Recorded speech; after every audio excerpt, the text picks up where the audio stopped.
Thank you very much. My name is Ansoy from the BBC. I have a quick question for President Kagame.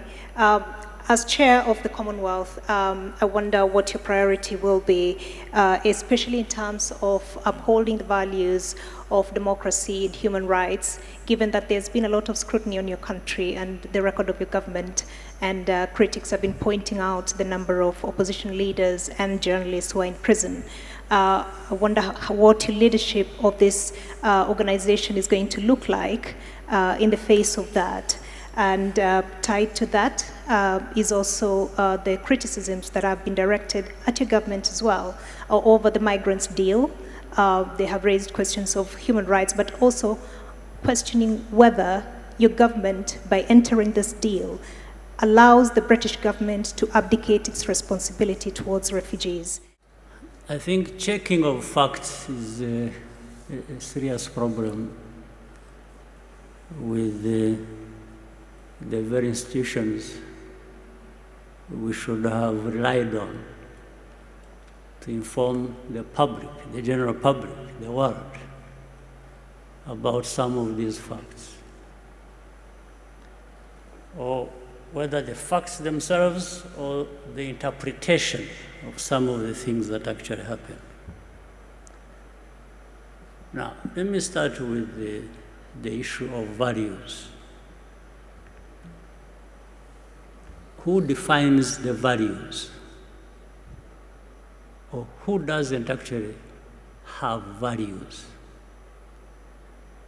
When people talk about values sometimes, there's one part of the world that has assumed the sole responsibility and the monopoly of defining values. So the rest of us have no values. We've just to keep learning from these ones who define the values. And by the way, the danger also is, it doesn't matter how long you take learning, you will never qualify. You will just always be branded somebody who has no values or who comes from a place where there are no values. So I want to put this case clear. Those from the north who always assume where BBC comes from, who always think they are the face of values, the rest have to follow. It's a big mistake. It's not true. We have values too. We here in Rwanda, in Africa, we do. No question about it. Second, there are some of these problems we have had in our continent, in Rwanda. Those from the north who define or want to define values have been part and parcel of these problems we have been facing. Some of them have actually been the cause of the problems we face. But at the same time, like the genocide here that took place here in Rwanda, where 1 million people over were killed. Well, I remember, if your memory serves you well too, I'm not inventing anything. The debate that went on at the UN, it was like, these developed rich countries, those who define values, simply took it like, these are just Africans killing each other. These debates were in the open. But you think that is true? You think the divide that actually led to this genocide was just a creation of Rwandans, not the people from the north who actually divided this country? told people to think of themselves as belonging to one ethnic group and the other to think as belonging to another ethnic group, and therefore they should kill each other. Not only are they different, but they should kill each other. Would you believe that? Would you tell me that the 20 million people, this is documented by other people, not by me, who were killed in the Congo, were killed by other Congolese in the old days of King Leopold? And you think all that just disappeared in a moment? Then you had the savages coming over and taking over their own countries and killing each other. And then the others assume the higher ground. They are up there in the north and keep pointing fingers at those of us and think we have no values and we just are there to, we don't respect freedoms, we don't respect human rights. Sure, do you think so? BBC, you think so? You take time, you broadcast, and from morning to evening, this is literally just abusing people. You're abusing Rwandans, you're abusing Africans, you're values. What values do you know, my dear sister, on behalf of BBC? So, I want to assure you, there is nobody in the BBC or anywhere else thereabout who would be holding values better than we do here in Rwanda. Except if we just want to cover up the mistakes of the same people who want to define these values for us. Or really tragic mistakes of things they have caused. So, when you are saying that, you may tell somebody else, people who don't have time to think or who don't have a history where they have struggled with these complications, yes, they will. But here, those of us who have faced what we did, who have gone through what we did, we take our responsibility. Of course, genocide could not have happened just on the hands of others who brought it to us. No. We, Rwandans, have a responsibility. We have our share of the blame for it. But there are others who should take responsibility for that. So I just want to let you know that these issues of upholding values and so on, as far as I'm concerned, as I know, as far as Rwandans are concerned, we don't need any lessons from BBC or from anyone. I tell you this with firm conviction. So, democracy or people in prison you're talking about, there is nobody in Rwanda who is in prison that should not be there, because you have a justice system that is actually functional and is fair. Let me tell you something instead. Actually, there are people who are not in prison who should be there. There are no people who are in prison that shouldn't be there, but there are people who are not in prison who actually should be there. And I'll explain to you if you want. I know, for example, I've been seeing journalists writing all kinds of things. Take somebody, praise her or him, and make them champions of all kinds of things. That's fine. I wish these people are making them champions of their own situations, if they wanted them, but not of our situations. And I give you some details. and what I meant when I said what I said. Take an example who is always written about, and people who have been here even during this Chogam, and they were visiting. There is a woman called Ingabire Victoire, whom BBC and others want to always sing about being the face of the opposition. Okay, fine. And this is one I was referring to. She's not in prison now, but should be in prison now. She was in prison, she committed a crime for which she was tried in the court of law. She was actually sentenced and imprisoned.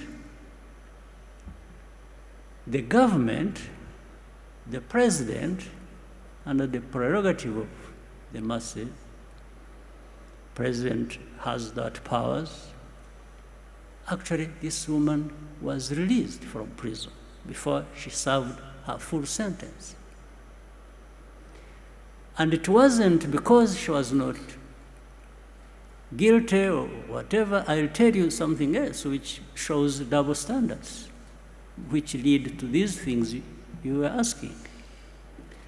She was tried on the basis of evidence that was provided by European countries working with our own justice system. You see, it wasn't just done here. It was done between us and some European countries who provided evidence, corroborating with the evidence we had, and that's on the basis of which she was tried and sentenced and put in prison. Now, but some people decide to make that person an angel of freedom and democracy and something like that. Where does it come from? But she's out there. She's not in prison. But this I'm saying, she should actually be in prison if we hadn't just forgiven her. Okay, we forgive her to be out of prison so that you can pick her and pump her and praise her. Okay, that's fine.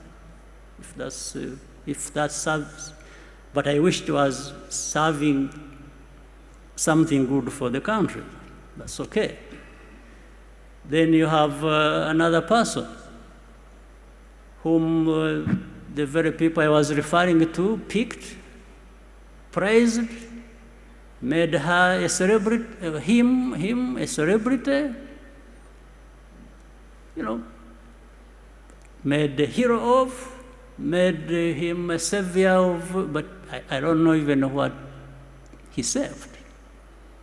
Now, when he faces justice, there is evidence, irrefutable evidence. He was tried in the court of law publicly. Nobody questions the facts on which the evidence is based. But then say, no, you see, this one is, a critic of the president. No, you first answer these facts before you talk about your things that you want to use. And in fact, this person committed this crime with many others. There are about 21 people in the same case, all of them who pleaded guilty and are implicating this person, and this person was at one time their leader. These are people who were armed, waged violence against families of Rwandans. People were lost their lives. There are victims there. And then there is the one, this person, it comes from America, from Europe, and that this person, and in fact, what is interesting, they come and say, this person, we are not saying he's innocent, but he should be released. And then we ask them and say, okay, if you think he should be released, how about these others who are co-accused with this person who are also in prison? So in other words, they are saying, this person is special. We've made him special, so you should not question that. And then we say, okay, fine. how about the victims? The very people, families that lost their people on the hands of this person. They can't answer that, but they keep insisting. So anyway, let me try to cut. It was a loaded question, so I'm trying to grapple with how to cut the answer short. But so the basis on which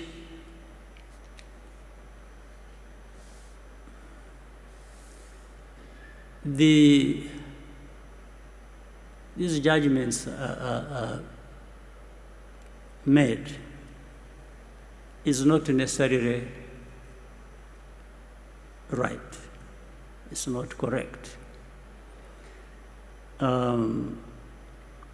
So I'll let you make a decision at some point what to believe or what you should be making other people believe, but I know by my answer in whatever way, maybe you're already framing a completely different story about what I said, or giving it a frame in which I didn't put it, but that's okay. Let me quickly talk about the migration problem with the UK. The migration problem arises out of so many things that have been happening even before we had anything to do with the UK migration issue. We have so many refugees here in Rwanda, Congolese refugees, Burundi refugees, many, in their tens of thousands. That is one. Number two, in 2018, we decided, at that time I was the chair of the African Union, that we help out on this case of Libya. Many Africans through Libya, up to now, they are still caught up there. They've been brought from Libya over time, brought here, processed here. Some of them are still here. 1,000 of them so far have been processed and taken abroad to Europe, to Canada, to United States. But we just saved a situation where thousands of young Africans were caught up in Libya. They were trying to get to Europe. They were not getting there. They got stuck. They were imprisoned. They were in jail. Then they were even being enslaved. There were people coming to buy them as slaves and taken to some places. So we said, we offered something to the international community. We told them, look, instead of having these people suffering in Libya, can we have them in Rwanda so that those countries that want to help out, either to return them to where they came from or to take them to places that can accept them, the remainder, those who want to stay with us, we can even make them stay here. We have no problem. Those are three options.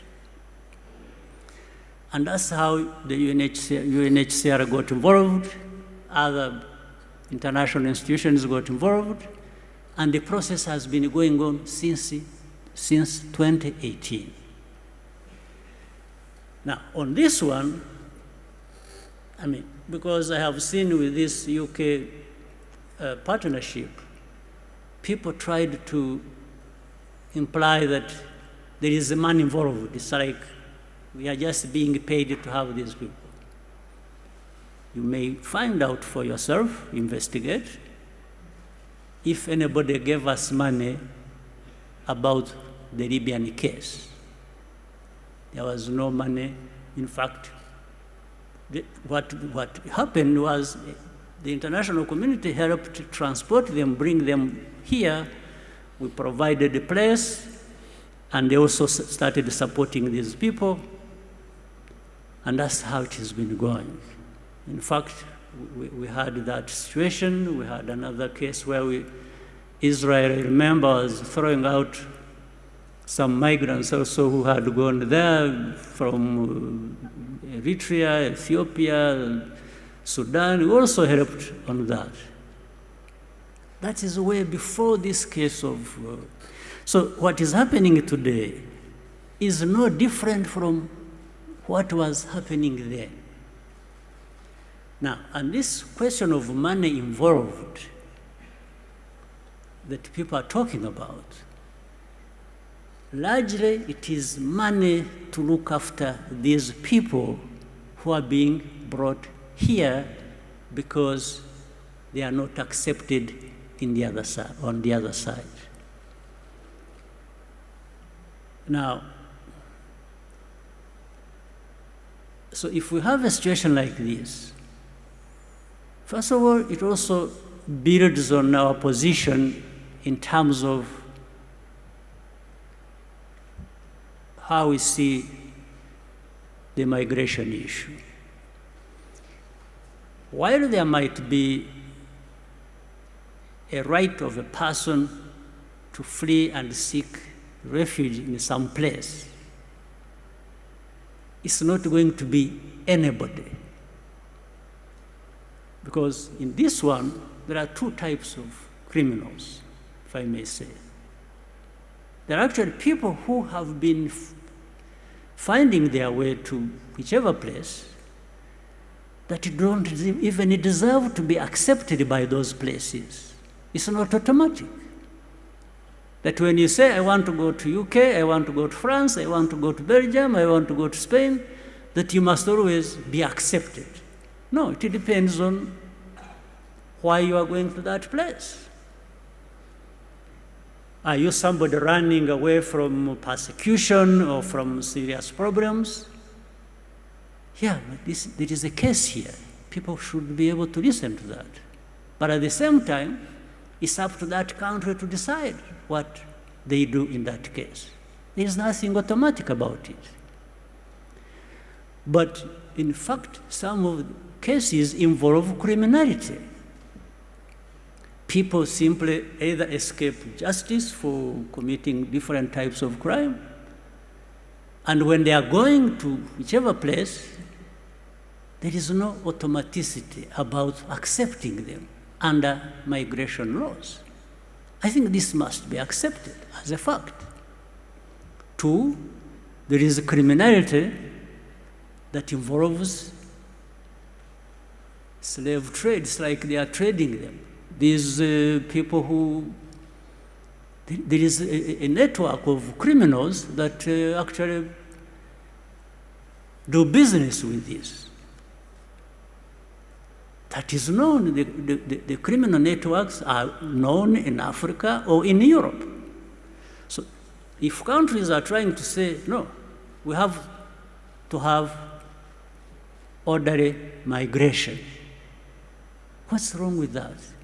I have no problem with that. And it doesn't matter where they are coming from, whether it is Europe or Asia or wherever. By the way, we also, not so long ago, accepted people from Afghanistan. We still have young people who are living here who came from Afghanistan. We received requests that people were looking for where to go because they were fleeing what happened in Afghanistan, and we accepted these people. These people are still here. They are attending school. They are living a normal life, normal in that limited sense. Normal situation should be that they live in their country, but here we try to do our best to give them a sense of security and normalcy, but which is not complete. These people are here. They are being helped by different organizations, philanthropies. Nobody's giving this country money to do that. Absolutely not. So I wanted to, in those long explanations of words, to assure you that this migration issue is something that people will have different views about. But I have tried to explain to you where we come from in dealing with it the way we deal with it. So for us, are we committing any crime in accepting these people to come here? But if they don't come, we won't complain. It's not like we are dying to have people come to us. No, in this manner. It's just that we have tried to help out. So what else do you want me to say? At the end of the day, this Rwanda, where we have come from,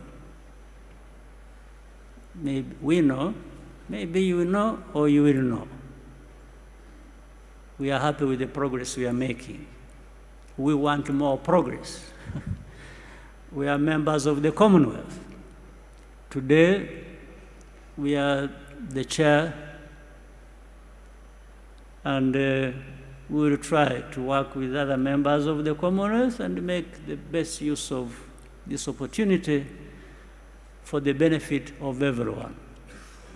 There is no offense we have committed about that, and we don't apologize for the progress we have made, the challenges we have faced, and I hope it is also realized that I have been looking around in this world, I know, to find where everything is rosy and everything is fine. No. I haven't found that place. I wish I could find it. Maybe I would learn one thing or two.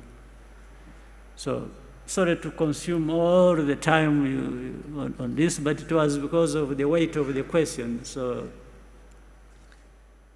back to you.